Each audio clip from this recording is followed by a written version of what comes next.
news and current affairs, top stories of the day, business, sports, music, and entertainment. Dadalhin sa inyo ng mas pinaganda, mas pinalawak, mas pinalakas. Radyo Pilipinas. Radyo Pilipinas. 738 sa Metro Manila. Walang sinasanto.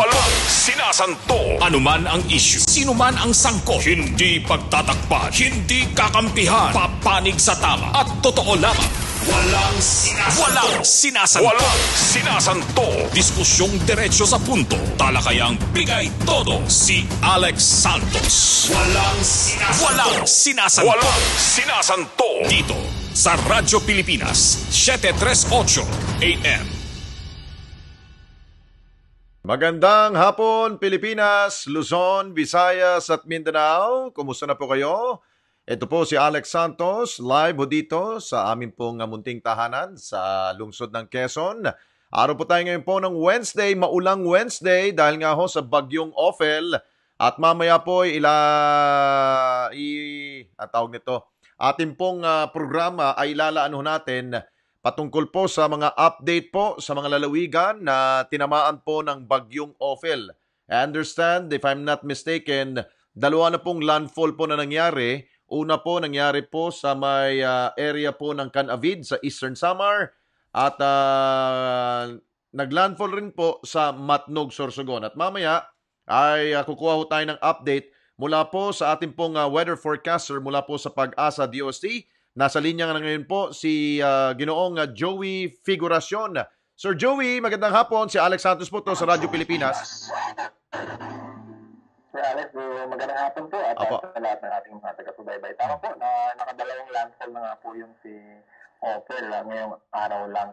At sinasabi na habang binabaybay niya po yung Southern Luzon ay mag-landfall ulit yan sa ilang mga isla dyan sa Southern Luzon sa mga susunod na oras. Wow. At patuloy na nasa tropical depression category po ito o unang kategorya ng ating bagyo.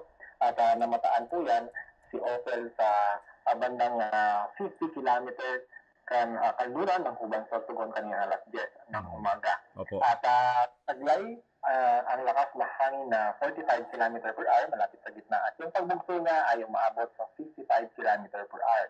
At kumikilot ito sa kanluran, nilagang kanluran sa bilis na 10 km per hour. Base sa behavior ni Ophel, ay pagdating ng bukas na umaga, ay nasa West Philippine Sea na po ito. At posibleng, kung nandun na po siya, ay mag-intensify po ito o lalakas. At maabot niya na po ang tropical storm category o pangalawang kategorya ng ating bagyo. Okay. So habang binabalbal po niya yung Southern Luzon, expected for the next 24 to 48 hours ay may mararasan pa rin ng mga pag-uulan sa ilang bahagi ng ating bansa. At atin pong binibigyan diin dahil nga habang sinatraverse ni Ophel, ang Southern Luzon ay nakataas ang tropical cyclone wind signal number 1 sa Batangas. Yung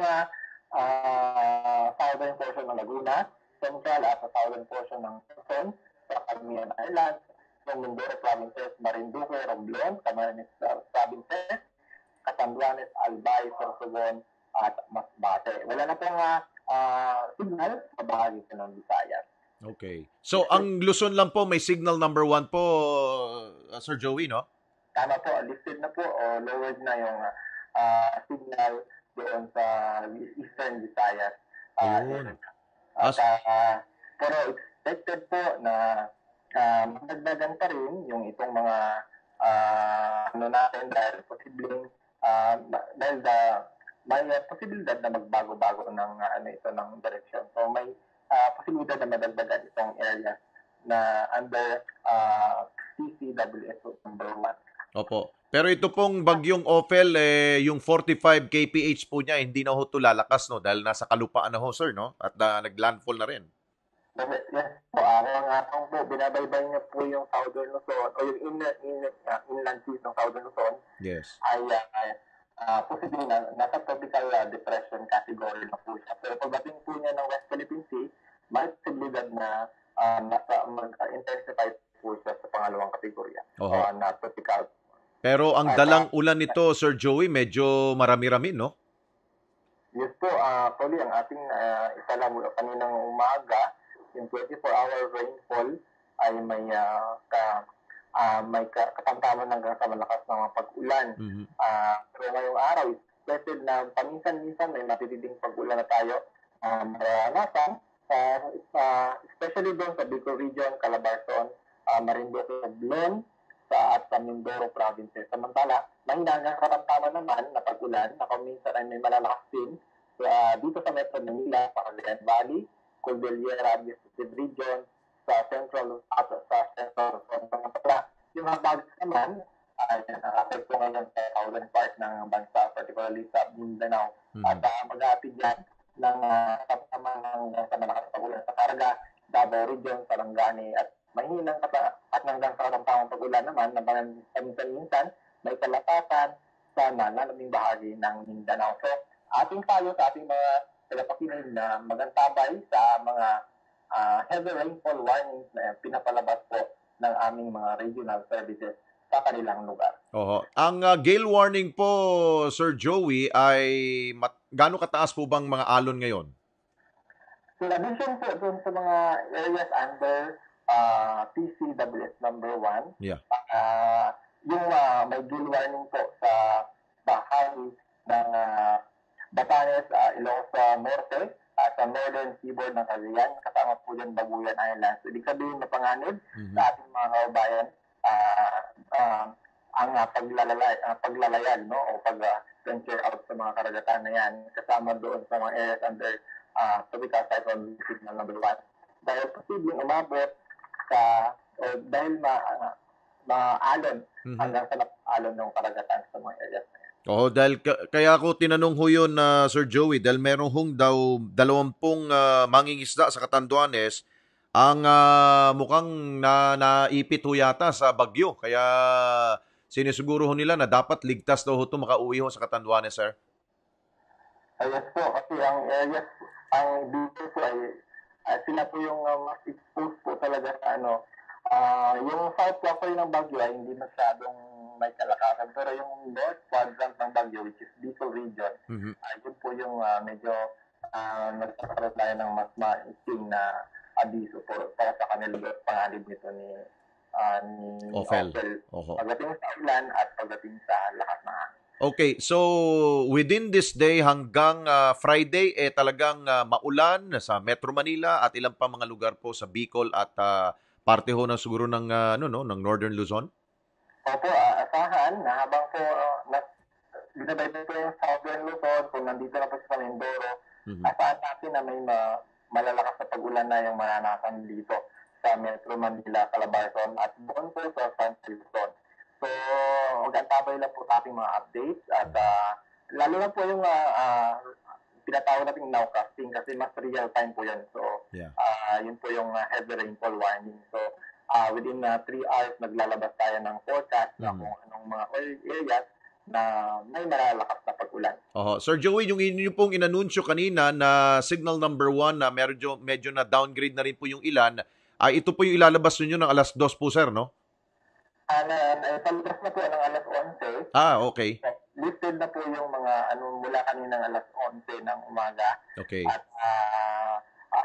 habang pakalayo naman siya ng Bicol, posibleng sa mga susunod nating bulletin ay pero mamayang gabi pa po siguro yun. Okay, sige po. Meron ba tayong binabantayan pong LPA or sama ng panahon or any weather system na nakakaabala ho sa atin, no, sir? Ngayon po, wala naman po na kasunod ito for the next 5 days. Okay. Although, sa sunod na 3 araw, itong bagyo na ito at yung habagat yung magkakaroon ng significant na epekto sa ating panahon. By the way, yung ulan po bandala makakatulong ba ho to sa ating po mga reservoir, especially yung sa mga dam ho natin, sir? Likely po, mayroon po siyang epekto, lalo na yung significant na ulan ay mukhang dadaan po sa Central Luzon. Yes. So, may posibilidad na magkakaroon po ng magandang epekto po yan dyan sa ating mga dam. Okay, sige po. Sir Joey, thank you so much. Maraming salamat po sa buong staff po ng Pag-asa. Salamat, sir. Maraming salamat at magandang hapon. Si Joey Figuracion po ang weather forecaster po ng ating pong Pag-asa. Okay, dako naman ho tayo sa lalawigan ng Catanduanes. Naka-standby ngayon po ang ating kasamahan sa probinsya, si Juris Alpapara, para bigyan tayo ng situationer at update po doon. Dahil nga ho yung 20 mangingisda ay inaantabayanan po nila na ito po ba'y ligtas o makakabalik ko sa kanilang pong lugar. Juris, go ahead. Radyo Pilipinas report. Nasa 20 mangingisda sa ngayon ang hinihintay ng kanilang pamilya na makauwi ng ligtas dito sa lalawigan ng Catanduanes matapos abutan ng bagyong Ophel sa laot. Ayon kay Catanduanes PDRRM Officer Jerry Beo, 4 sa mga ito ay mula sa bayan ng Panganiban, 4 mula sa Pandan, habang 12 naman ang mula sa Bato. Mahigit na anyo nilang pinagbawalan ng iba pang mangingisda na pumalao hanggat nagpapatuloy ang masamang panahon. Samantala, bukod naman ang pag-ulan na hatid ng bagyong Ophel kagabi ay may naiulat na landslide ngayong umaga sa barangay Pagsangahan, Tagigil. Agad namang nagsagawa ng clearing operations ang DPWH at sa ngayon ay possible na ang kasada doon. Ayon kay Beo, maliban dito ay wala nang nangyaring pagguho ng lupa sa iba pang mga munisipyo maliban sa mga naiulat na pagbaha sa mga bayan ng Bagamanok, San Miguel at Bato. Wala ding isinagawang evacuation sa lahat ng lugar sa lalawigan, subalit mananatili pa rin anya silang nakamonitor sa sitwasyon. Sa ngayon, wala pa din biyahe ang mga barko papasok at palabas ng isla habang nakasailalim pa rin sa signal number 1 ang buong Catanduanes. Kumusta dyan, Juris? Kumusta? Malakas bang ulan ang inyo nararamdaman dyan ngayon? So ngayon, Sir Alex, okay na ang sitwasyon ng panahon natin dito. Wala na pong pagpuan and actually, ngayon lamang po, lumalabas na po itong tiharing araw. Ayun, mas mabuti naman yun. At hindi kayo direct hit, no? At ito'y lumampas from area ng Eastern Samar, then dumaan ng Sorsogon. Ito'y palayo na ito sa inyo sa Catanduanes, Juris, no? Wala itong gaanong naging epekto talaga dito, maliban nga dito sa isang landslide lang po na naiya-tala. Subalit, yun, pinapanalangin lang natin na makauwi ng ligtas talaga itong 2 mangingisda sa kanilang mga pamilya. Okay, yung landslide ba, itong mga nangyaring pagguho ng lupa, sabi mo kanina, passable na, no? Pero ito ba'y nagdulot ng matagal na pagkahimpil ng mga sasakyan?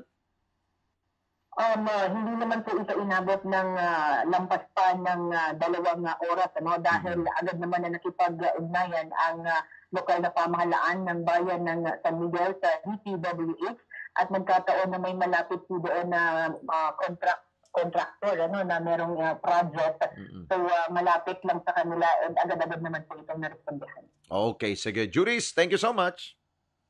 Maraming salamat, Sir Alex. Haliko, Digdi sa Catanduanes, Juris Alpapara, Radyo Pilipinas. Si Juris Alpapara po yan mula po sa lalawigan po ng Catanduanes. At hari naway safe po makabalik. Ito po 20 mga mangingisda na sinasabi po ay naabutan ng bagyong Ophel sa laot, no?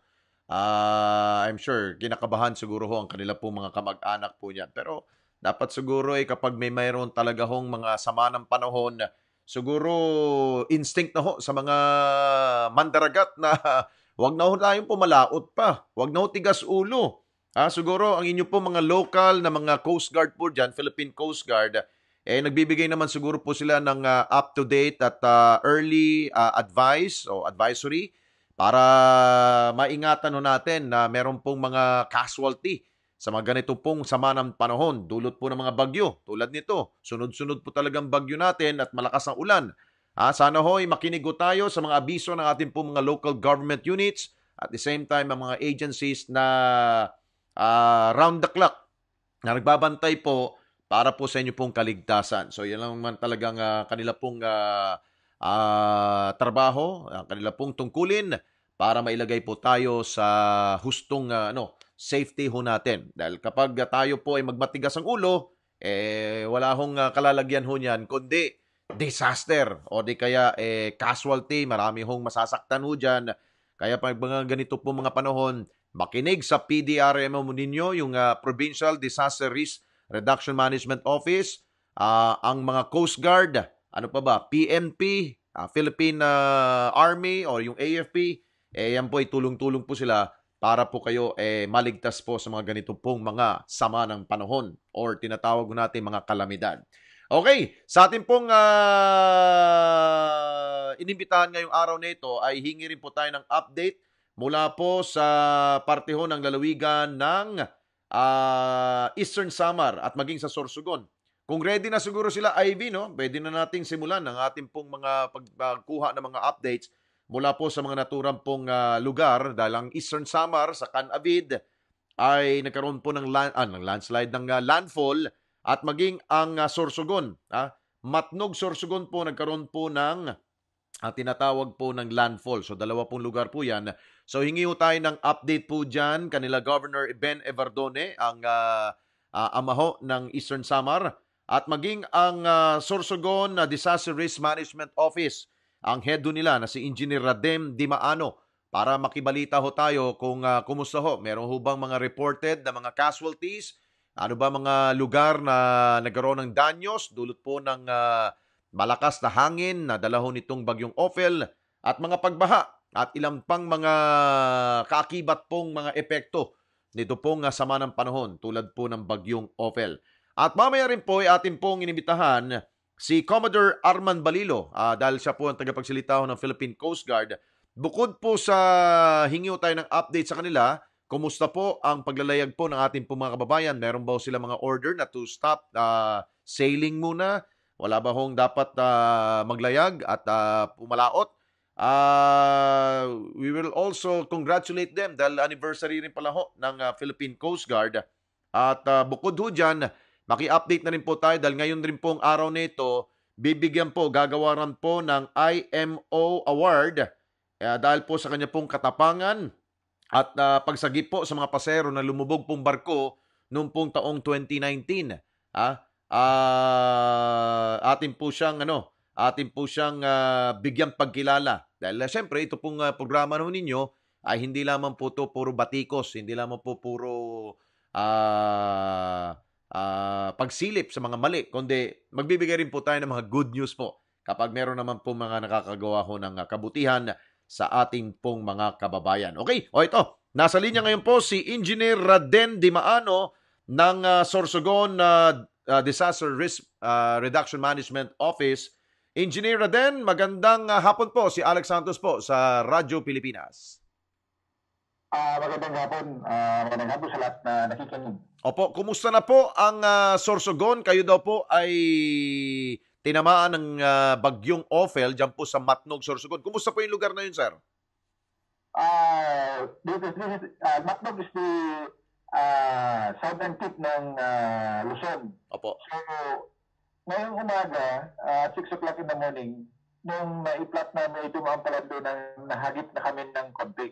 Okay. After nung nag-ulit siya sa summer. Mm-hmm. But as of this time, medyo maganda na yung panahon as of early morning. Maganda na yung panahon sa Sorsogon. At sa pagdaan ni Ophel sa Sorsogon, wala naman po wala naman kaming napinsala or whatever damages occurred in Sorsogon. Medyo maulan lang na mga umaga between mga 6 o'clock in the morning. Ayun. So wala hong tayong reported mga casualties, wala hong mga pagguho ng lupa diyan sa inyo pong lugar, sir? Wala po. Kaya lang may mga barangays o may mga LGU na itatawag natin na proactive measures na ginawa. So just because of the threat, so may isa kami na-record kanina na sa municipality of Kasiguran, 49 individuals, about 20 plus families. But yun pala ay meron na silang relocation, just only waiting for a couple of days para mailipat. So for the threat, siyempre kailangan natin nagawa ng proactive measures. Yun lang na itala natin na isang nag-evacuate. Although kung titingnan mo po, sir, yung ulan na dinala sa atin sa province of Sorsogon, hindi naman po gaano heavy, so the moderate and scattered rain shower. Ayun. So at least makahinga ho tayo ng ng maluwag dahil nga ho hindi masyado pong malakas itong bagyong Ophel, 45 kph so sir, no? At medyo ngayon po pahina-hina lang. Yun nga lang, magdadala talaga ito ng pag-ulan. Yung bang Sorsogon po, sir, may mga bayan ho ba dyan na madalas pong binabaha kapag malakas ang buhos ng ulan, sir? Actually, nakakonsentrate or nakamonitor kami sa tinatawag namin ditong mga malalaking ilog. Like, Yes. for example, si Kadakad River Oho. that covers yung Irusin and Huban. Mhm. Yung tubig na is galing from the upstream ng Bulusan Volcano. Ayun, Tapos oo. dito sa downstream is yung Huban. Pero mababa yung level na nai-record namin. Kaya mahina yung ulan na nano ng Sorsogon compare doon sa pataas at sa mababang lugar. Kung titingnan mo po sa track ng Opel, Mhm. upper mo portion ng track ng Opel at saka sa lower portion ng baba, yun ang mga inulan. Mhm. Dito po sa main track niya, hindi po kami gaano na ng medyo malakas na pag-ulan. Oho. At dito ho sa mga nag-evacuate po, sir, naka-ready naman ho ang inyo pong tulong, sir, no? I'm sure si Governor Chisa Escudero ay talagang alisto yan. Hindi nagpatumpik-tumpik ko yan, sir, di ba? Yes, sir. Actually, yung nga natin, dahil tropical depression, saka Mm-mm. ang ng governor is, although we cannot, yung mga meetings ngayon, so through communication, binigyan namin ang order ng aming governor, see to it na be vigilant at yung mga all Dream Cs, Dream O, although may pandemic tayo ngayon, not only to consider those particular na natin, but pagdating po ng October, yun na ang masaklap na panahon para sa Bicol region. Kaya doble ang aming binabantayan dito. Oho. And lastly po siguro, Engineer, with regards po doon sa biyahe po sa karagatan, meron ho ba kayong abiso na wag muna hong pumalaot ang ating mga kababayan, sir? Actually, yung natin pag ganitong panahon, no sale policy na yung pinapairal ng mga ating LGUs. Ang problem na nandito ngayon sa amin is yung going to summer. Although maganda na yung panahon namin, maganda na yung panahon, still under signal number 1. So, hanggang hindi nalilip yun between two other points, hindi pa tayo makapasail. Kaya yun lang ang isang problema. Dito kasi matagal na namin itong binibigay na sa especially in Metro National Capital Region kasi almost nagaling din yung mga taxi. No? So, yan ang masaklap na until now. Talagang nandito pa sa amin. Kaya yun lang ang isang namin. But it is not all those mga ganyan is challenge sa amin. Kaya wala pong problema yun. Oho. By the way, may iba ho tayo. Yung bang maganda ho ninyong kalsada ho dyan na ginawa ho ng ating pong pamalan, kumusta na ho yun, sir? Maganda ba? Yes, sir. Ayun ang nakakatulog na yun. Kaya kung titingnan mo yung nadagdag pang mga lanes, yun ang ginagawa ngayon na parang paradahan ng mga trucks going to summer. Yun. Kaya wala problema when we talk about the roads calling from Legazpi to Batnog. Kaya yun ang isang namin. Kaya lang, siyempre of course, yung mga trucking, may mga drivers at saka pahinanti, yun lang ang problema namin, yung mga daily nila. Pero hopefully, na malit na ngayon at maka-start na sila magbiyahe pamayang hapon. Okay, sige po. Engineer, thank you so much po for your time. Regards po kay Governor Escudero at sa inyo po mga kababayan dyan. Salamat, sir. Sige po, salamat. Magandang hapon. Good afternoon rin po. Si Engineer Raden Dimaano ng Sorsogon Provincial Disaster Risk Reduction Management Office. Patungkol po dyan dahil nag-update tayo dahil sila po ay tinamaan po ng bagyong Ophel, naglandfall po dyan sa Matnog, Sorsogon, kaya humingi po tayo ng update. Also, isa rin po sa probinsya na tinamaan rin po ng bagyong Ophel na naglandfall ay ang Eastern Samar. At nasa linya ngayon po, ang counterpart po ni Engineer, walang iba ko naman, hindi naman si Ma'am Josefina Titong, ang PDRRMO ng Eastern Samar.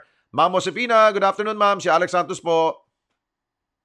Hello po, Alejandro. Good afternoon po. Opo, kumusta po ang Eastern Samar? I understand, tinamaan daw ho yata ang Canabid. Kumusta yung Canabid po, sir? Ma'am. Okay po.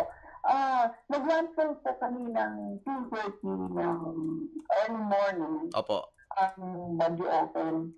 Nakausap ko yung mayor doon, si Mayor Hermino. Okay. At naman po, wala namang reported damages at saka hindi naman po na malakas yung tama doon. Ayun. So, at least maganda ho ang advice sa inyo na ligtas po ang ating mga kababayan po doon. Opo, wala naman pong reported damages or casualty or ano po. At incident, wala naman po. Wala rin pong dinala sa mga evacuation centers para maligtas po ang ating mga kababayan? Wala naman pong report na gano'n.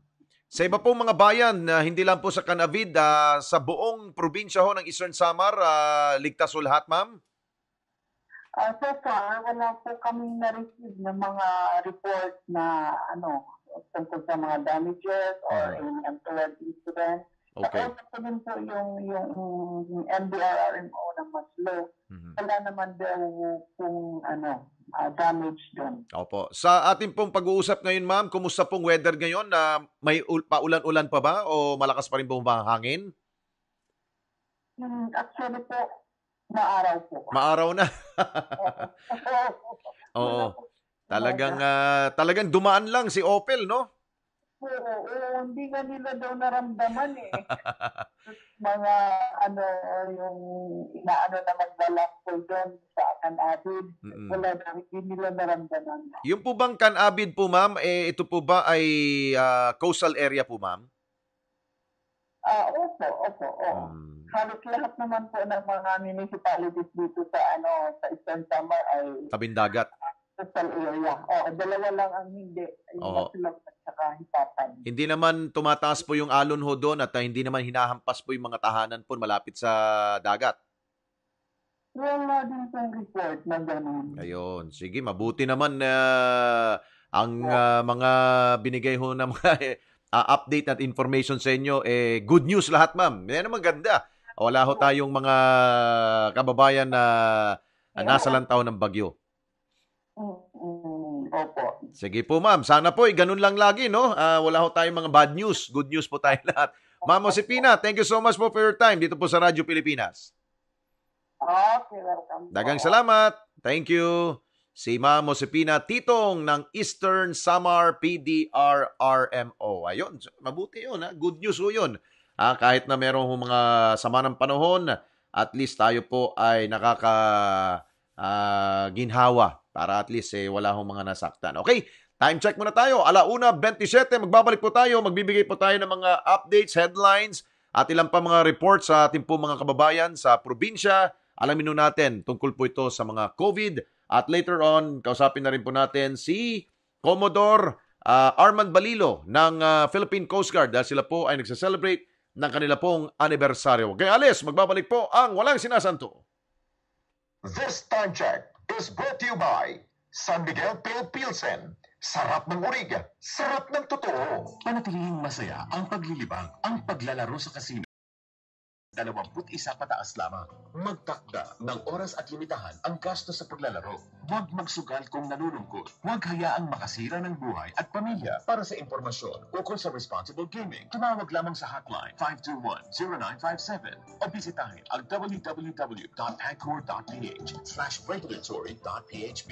Isang mensahe mula sa Pagcor. Keep it fun. Game responsibly. Alam niyo bang bawal magkabit ng antena sa ilalim o malapit sa linya ng kuryente? Dahil maaari kayong makuryente, lubhang mapanganib yan dahil ang mismong pagtatayo ng bahay o anumang istruktura sa ilalim o malapit sa linya o tore ng kuryente ay pinagbabawal din. May kaukulang parusa ang paglabag nito, kasama ang pagkakulong ng hanggang 12 taon at may multa din na hindi bababa sa 50,000 pesos. Makipagtulungan upang mapanatiling tuloy-tuloy ang tawa ng kuryente sa inyong lugar at saan man sa bansa. Isang paalala mula sa NGCP. Lalo na't kumamon at lumaban sa Luzon, Visayas at Mindanao. Bayanihan ang kailangan natin ngayon.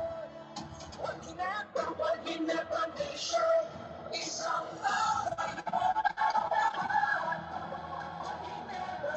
One Ginebra Nation, isang lamin. One nation, never say die.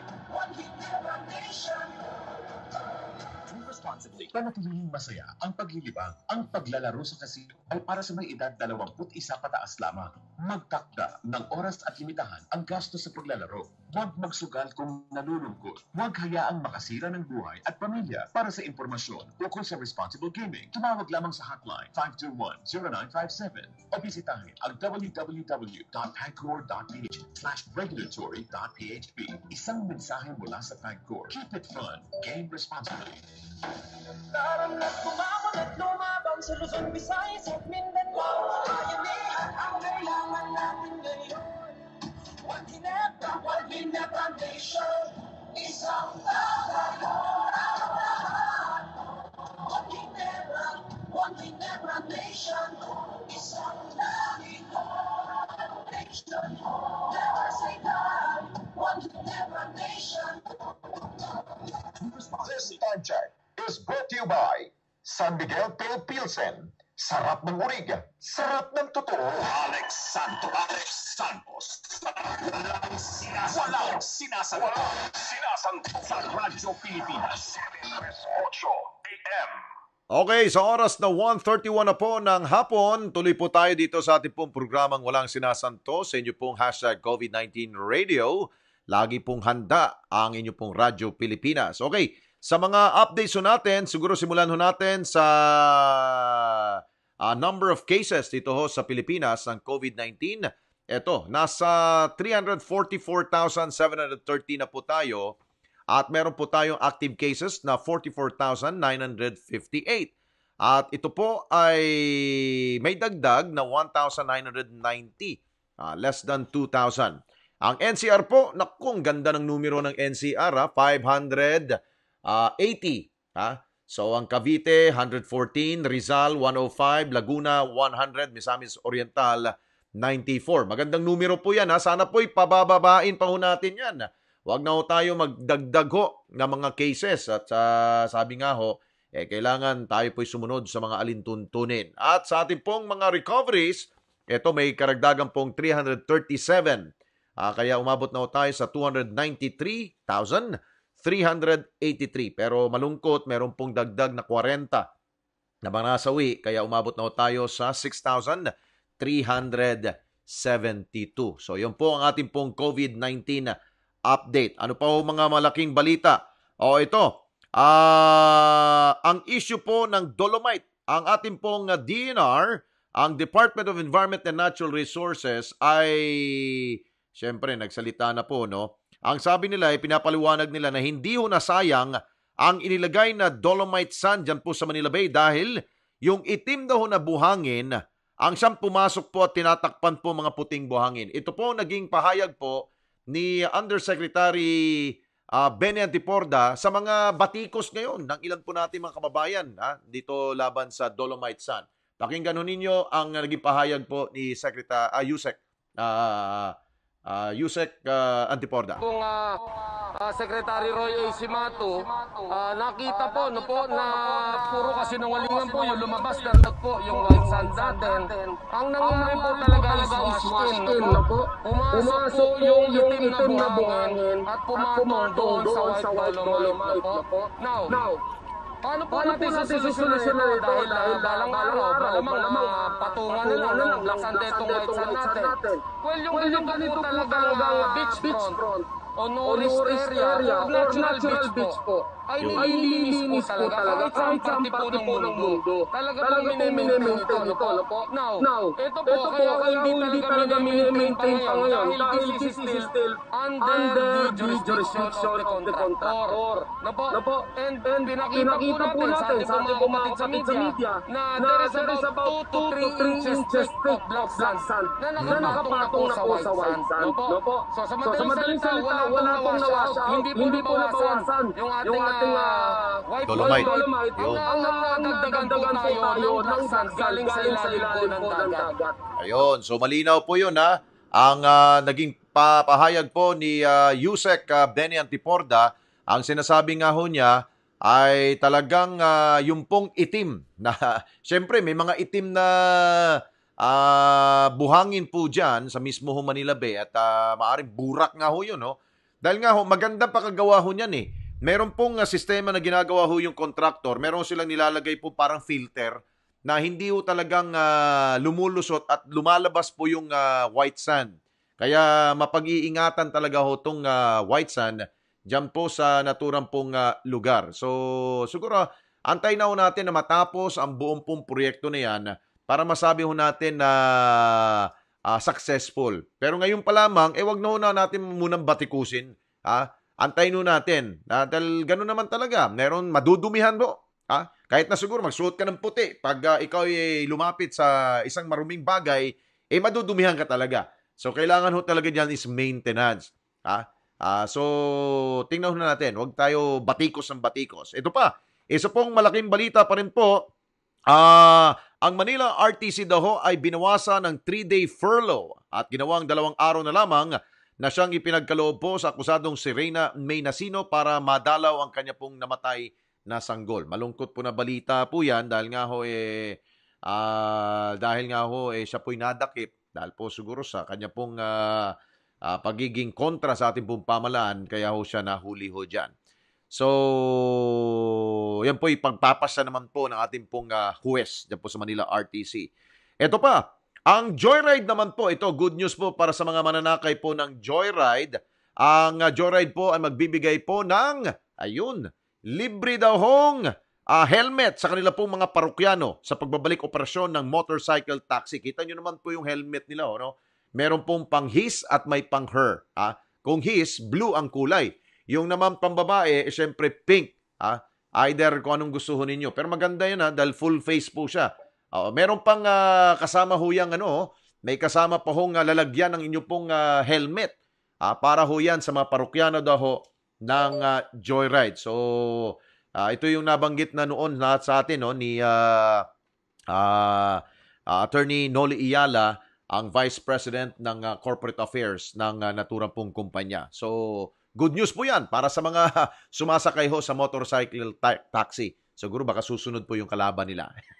Anyway, ito pang isa pang balita, ang National Commission of Senior Citizen, pinasalamatan po ang ating pong butihing Manila Mayor Isko Moreno. Dahil nga ho sa matindi ho mga programa na inilalaan po sa mga senior citizen o dun po sa mga may edad. Ito, sabi nga ho ni Attorney Franklin Quijano, ang chairperson po ng National Commission of Senior Citizen, na malaki po ang naitutulong ng Manila LGU sa mga programa ho. Lalong-lalo meron daw hong binibigay ho yata na 500 pesos sa mga senior citizen at marami pa hong ibang mga binibigay na tulong ang government po ng Maynila.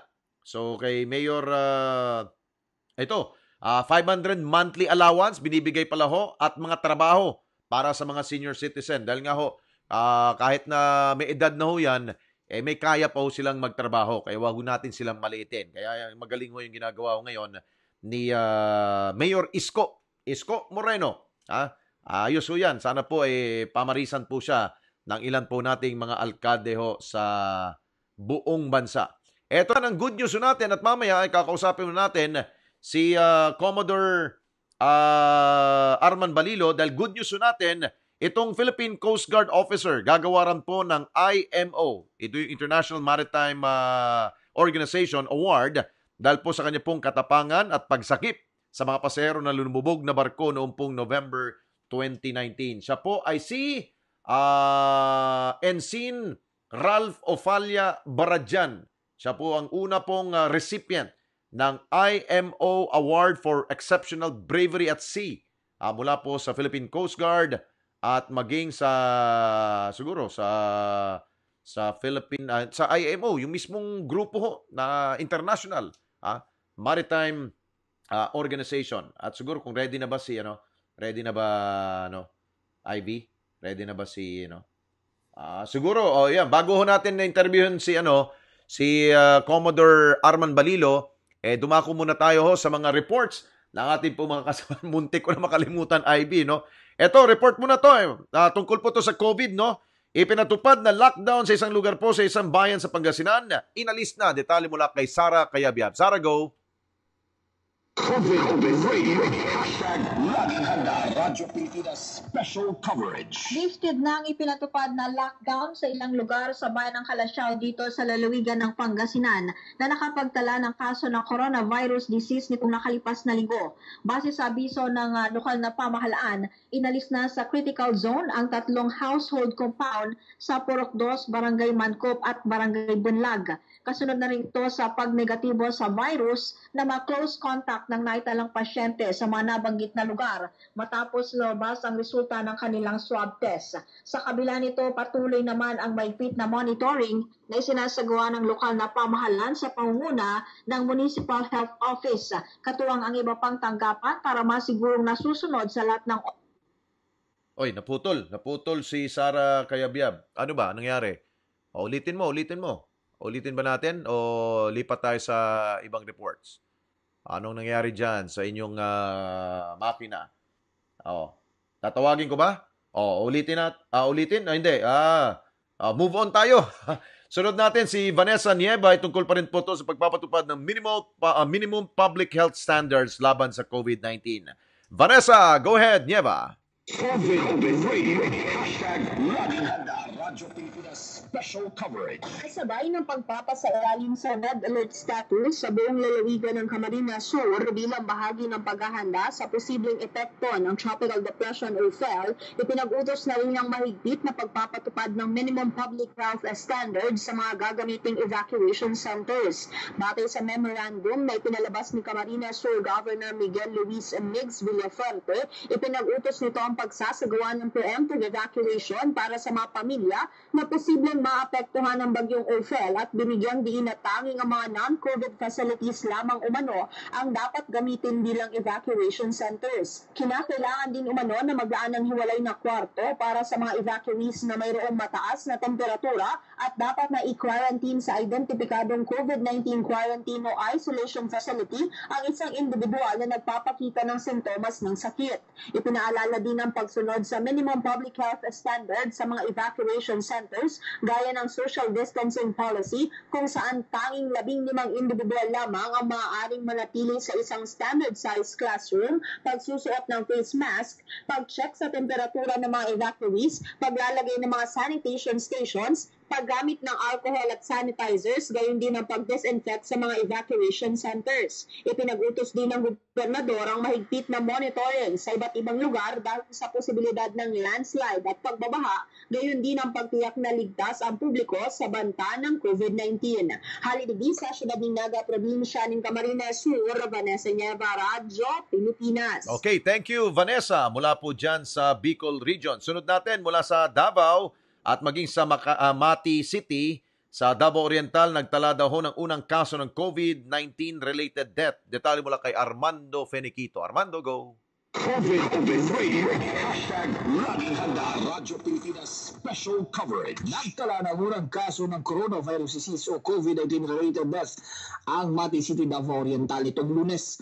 Sa pahayag ng Mati City Information Office nitong Martes, isa umanong sa 66 anyos na babae ang namatay matapos itong ma-admit sa Davao Oriental Provincial Medical Center dahil sa pneumonia. Agad umano itong kinunan ng swab test pero namatay nitong Lunes, Oktubre 12 at kinagabihan lumabas ang resulta na positibo ito sa nasabing virus. Kasalukuyan na umanong nagsasagawa ng massive contact tracing ang kanilang incident management team sa mga close contacts ng pasyente maging sa secondary contacts nito. Ililibing umano ang biktima base sa panuntunan ng Department of Health para sa mga pasyenteng namatay sa COVID-19. Kanang balita gikan sa Davao City, Armando Feniquito, Radyo Pilipinas. Yun, si Armando Feniquito gikan diya sa Davao area. Samantala sa puntong ito, sa oras na 1:44 na po ng hapon, imbitano natin sa ating pong programa, walang iba kundi si Commodore Arman Balilo, ang tagapagsalita ng Philippine Coast Guard. Commodore, Sir Arman, good afternoon sir, si Alex Santos po. Lord, magandang hapon po sa lahat ng inyong mga taga-subaybay. Oy, Commodore, congratulations ha. Happy anniversary po sa inyo, sir. Ay, salamat po. Mula po sa Philippine Coast Guard, nagpapasalamat po kami sa lahat ng inyo dyan sa Radyo Pilipinas po. Radyo Pilipinas. Yan. No? Commodore, ilang years na ba kayo? Ilang years na? 119 na. Wow. Nagsimula kami nung American Commission ng mga early 1900s. Okay. Hindi siya full blast na Coast Guard hanggang nag-evolve na lang. Ayun. Coast Guard. Ano ang highlights po ng inyo pong anniversaryo ngayon, sir? Ang inyo pong celebration ngayon, sir? Well, unang-una dyan, yung pagkukomisyon ng aming pangalawang bagong helicopter. At saka yung ating mga baril na binili sa Israel na 13,000 para sa mga tao ng Philippine Coast Guard ang i-present po ngayon. At meron din pong mga awards na ibibigay sa mga deserving personnel ng Philippine Coast Guard. Lalo na po si probationary Ensign Barahan na inawardan ng IMO ng bravery at sea at siya po ngayon ay parangalan dito sa headquarters ng Philippine Coast Guard at pagligtas sa mahigit 50 pasahero sa Cebu, November. Oh, can you give us a short background po with regards dito sa kabayanihan pong ginawa ni Barahan? Paano yun? Siya po ba'y isang pasahero po doon po sa lumubog na barko, sir, no? Share off duty. Okay. Aling ng Bohol yung barko at punta ng Cebu na nagkaroon ng problema at kailangan mag-evacuate. Medyo nataranta po yung mga crew. Yeah. Itong si Barahan na nag-lead nung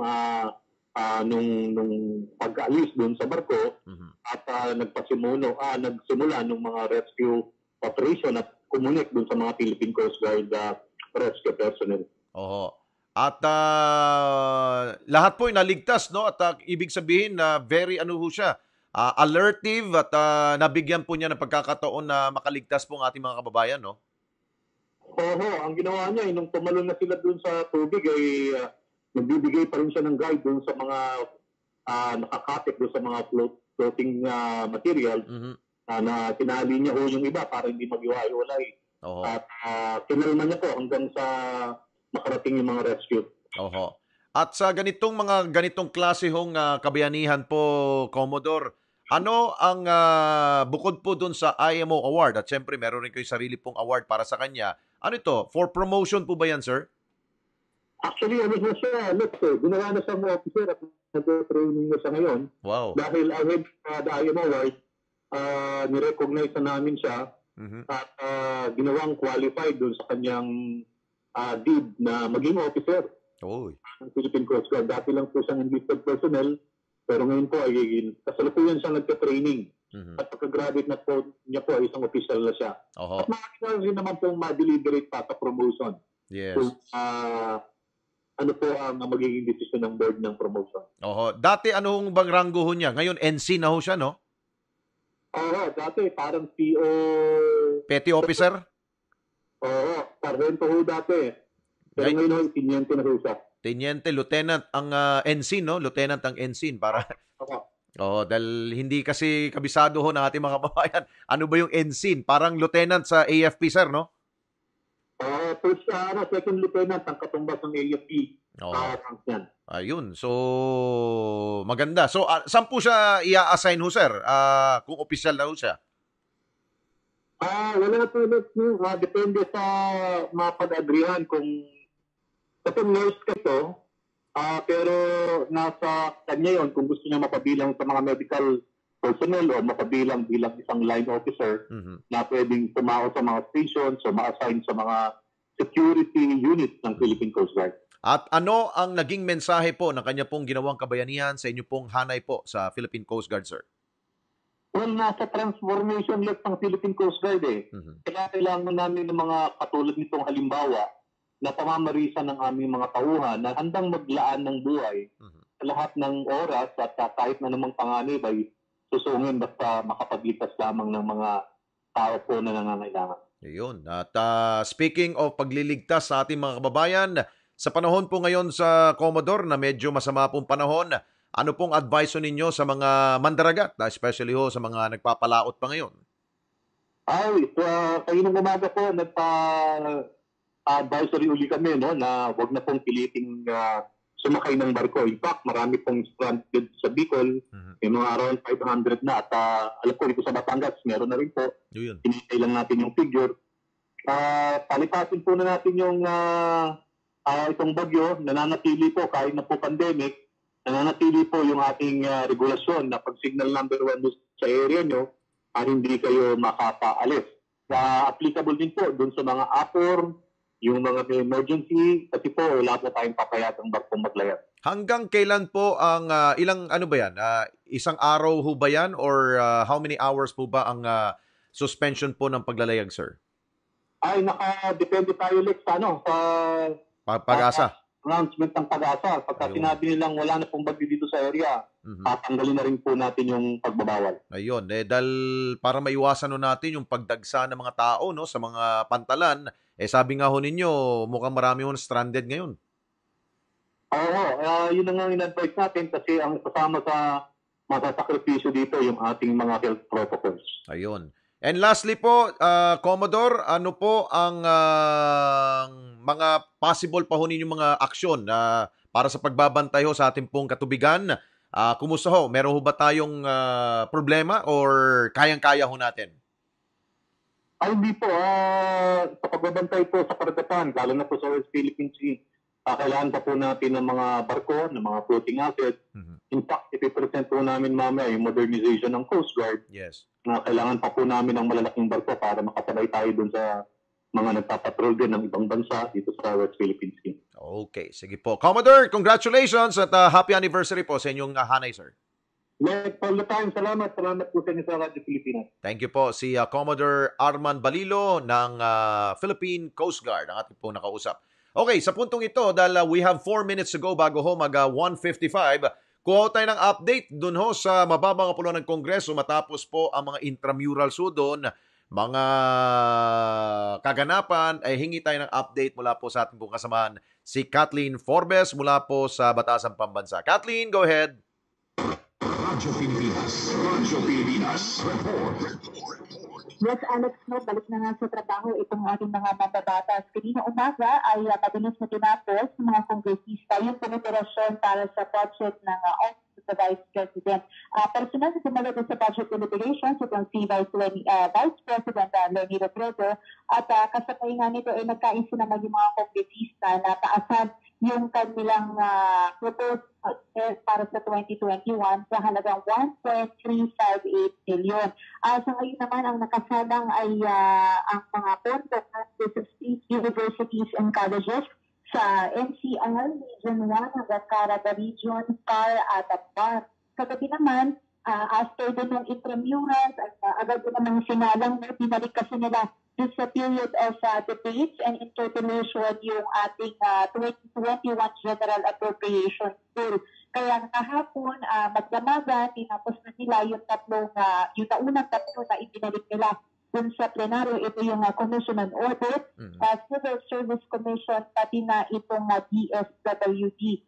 Para sa ngayong araw, meron 1, 2, 3, 4, 5, 6. Meron tayong mga 8 na agencies na sasala para dito nga sa pagbabalik doon sa debates and interpellation nitong pambansang pondo. At kanina narinig natin yung interview kay Commodore Balilo na sila nga ay mag-represent din dahil ngayong araw mag-represent na itong Department of Transportation pati na yung mga attached agencies kung saan kabila nga itong Philippine Coast Guard. So far, trabaho na sila ulit pagdating dito sa ating pambansang pondo. At inaasahan nila at sila ay kumpiyansa na maipapasa nila ito takdang oras, yung October 16 na deadline ng Pangulong Duterte para maipasa sa final reading itong ating 2021 proposed budget. Alex? Okay, thank you so much, Kathleen Forbes mula po dyan sa House of Representatives. Thank you. Okay, sa puntong ito ay meron tayong mga pahabol pa ng mga balita. Ito, pakita ko sa inyo. Dahil nga ho, ang Apple products, ito, maglalabas na ho sila ng bago na namang cellphone. Grabe itong Apple. Ito po ang Apple iPhone 12. Naku, kita nyo, ang ganda, Ayan, ang presyo daw ho niyan ay nasa $600 daw ho. Humigit kumulang. So, kung kayo, gusto ba ho ninyo yung ganitong cellphone? Medyo mahal, But anyway, yun lang po pang patikim ho sa mga mahilig po sa gadget. Anyway, ito, isa pa. May magandang ito po yung nangyari sa Italia. COVID po to. Ito din naman po, binibitbit po isa po na senador sa naturang lugar. Dahil nga, siya daw po ay ayaw magsuot ng kanya pong tinatawag na face mask.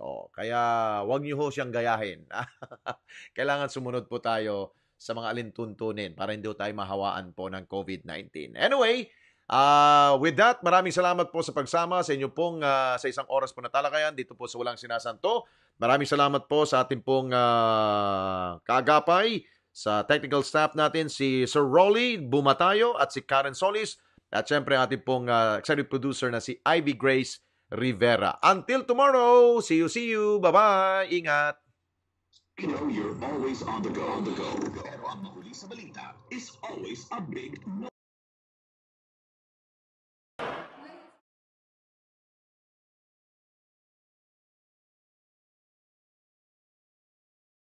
Higit sa pagbabalita, masusing investigasyon. Kung kailangan ng paglilinaw, talakayang napapanahon. Sa pagkalap ng istorya, sumusugod sa aksyon. Sa ngala ng katotohanan, matang na paglalahad na may kagyat na solusyon. Bendijo, Querer, Santos, Tulfo, para sa dekalibreng balitaan sa Ulat Bayan.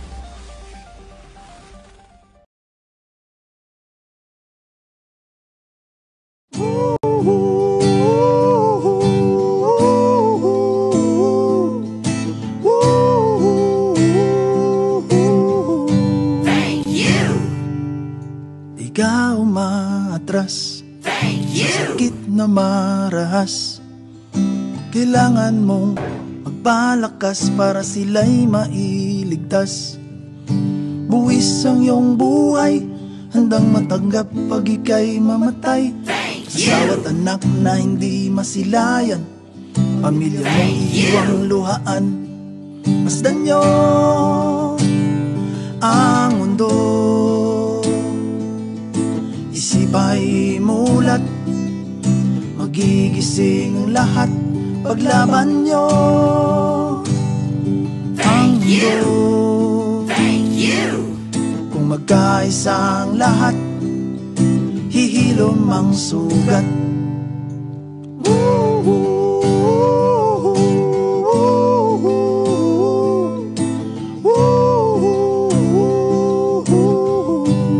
Higit sa pagbabalita, masusing investigasyon. Bantay sa lakusan, kung kailangan ng paglilinaw, talakayang napapanahon. Sa pagkalap ng istorya, sumusugod sa aksyon. At sa ngala ng katotohanan, matapang na paglalahad na may kagyat na solusyon. Bendijo, Querer, Santos, Tulfo, Sanib Puwersa para sa dekalibreng balitaan sa Ulat Bayan.